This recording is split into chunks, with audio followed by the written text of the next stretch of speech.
దాడులు ప్రోత్సహించి చంద్రబాబు నాయుడు గారు అదేవిధంగా లోకేష్ గారు కూడా పైశాచిక ఆనందం పొందుతూ ఉన్నారు.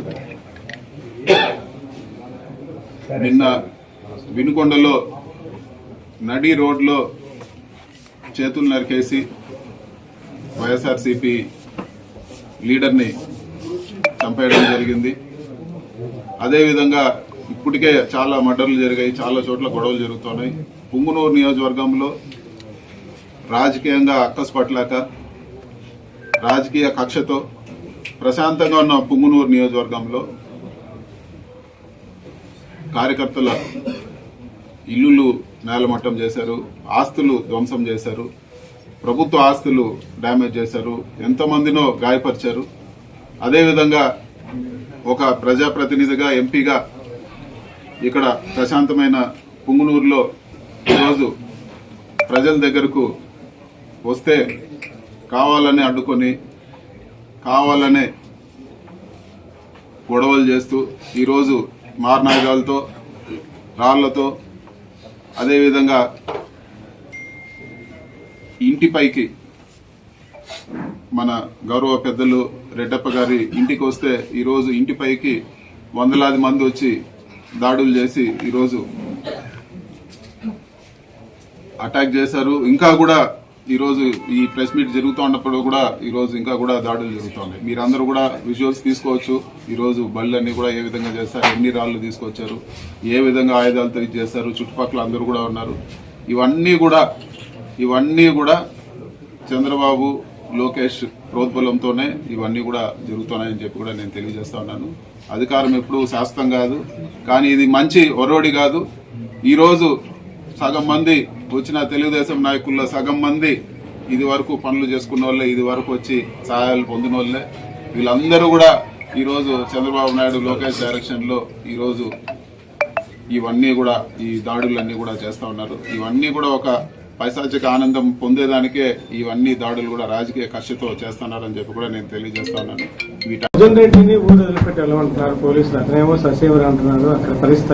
అంటే దాన్ని బట్టి అర్థమవుతుంది కదా, ఆయనే కావాలని కూర్చొని రెచ్చగొట్టుకుంటున్నాడా ఏంటి ఏమో.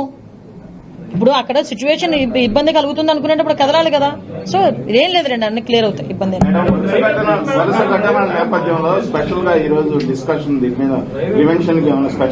ఏం లేదండి. అసలు యాక్చువల్ గా ఈ రోజు మీకు అందరికీ తెలుసు, ఒక వైట్ పేపర్ రిలీజ్ అనుకున్నా మీది అసెంబ్లీలో తీసుకుంటాం. ఎందుకంటే చాలా సీరియస్ ఇష్యూ.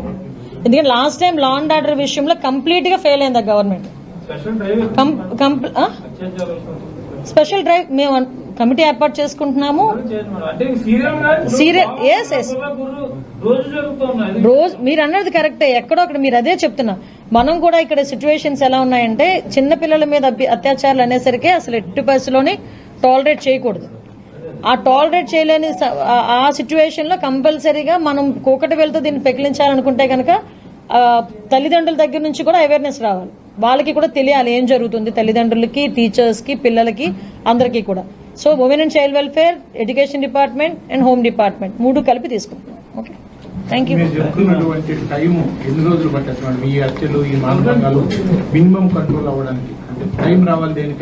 టైం గురించి కాదు, టైం రావాలి ఇన్ ద సెన్స్ నేను అడుగుతుంది ఇప్పుడు ఏదైతే శాంతి భద్రతలు అదుపులోకి తీసుకునేటప్పుడు మనం కావాలి. ఇవి మాత్రం డే ఫస్ట్ నుంచి ఈ రోజు మనం అనుకున్నాం అనుకోండి, ఈ రోజు నుంచి ఏమీ జరగకూడదురా భగవంతుడా అనుకోవాలి. ఈ రోజు నుంచి అనుకోవాలి ఏం జరగకూడదురా భగవంతుడా అని. జరగకుండా చూసుకునే దానికి ప్రతి ఒక్కరు కూడా కార్యముఖులు అన్ని డిపార్ట్మెంట్లు కలిసినాయండి ఈ రోజు. అన్ని ఉమెన్ అండ్ చైల్డ్ వెల్ఫేర్ గానీ, ఎడ్యుకేషన్ డిపార్ట్మెంట్ గానీ, పోలీస్ డిపార్ట్మెంట్ గానీ దీని మీద కరెక్ట్ గా ఒక 10 days కంప్లీట్ గా దీని మీద స్పెషల్ డ్రైవ్ పెడతాం. ఓకే, ఎందుకంటే ఇప్పుడే డిపార్ట్మెంట్ అందరూ కూడా మారారు, ఎస్పీస్ మారుతున్నారు, ఇంకా షఫ్లింగ్స్ అవుతున్నాయి. సో ఒక స్ట్రీమ్ లైన్ లోకి వచ్చేస్తారు. మీరు అన్నది కరెక్టే.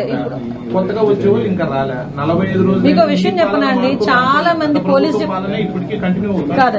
పోలీస్ డిపార్ట్మెంట్ లో చాలా మంది కేవలం పార్టీ ముద్ర వేసుకుని, పార్టీ ముద్ర వేసుకుని చాలా మంది విఆర్ లో పార్టీ ముద్ర వేసి, వాళ్ళు వేసుకున్నది కాదు, వాళ్ళు వేసి విఆర్ లో పెట్టడం అని రకరకాల ఇబ్బందులను గురైన చాలా మంది పోలీస్ ఆఫీసర్స్ ఉన్నారు. ఒకసారి అవన్నీ కన్సల్టేట్ చేసుకోవాలి కదా, ఒకసారి అందరికీ కన్సల్టేట్ చేసుకోవాలి. మళ్ళీ ఏ తప్పిసారి ఎవరో ఒకరిని తీసుకొచ్చి మేము పెట్టామనుకోండి, అలా అక్కడ పనిచేశారో మళ్ళీ మీరే మళ్ళీ ఏదో పేపర్లో వేస్తారు. Thank you.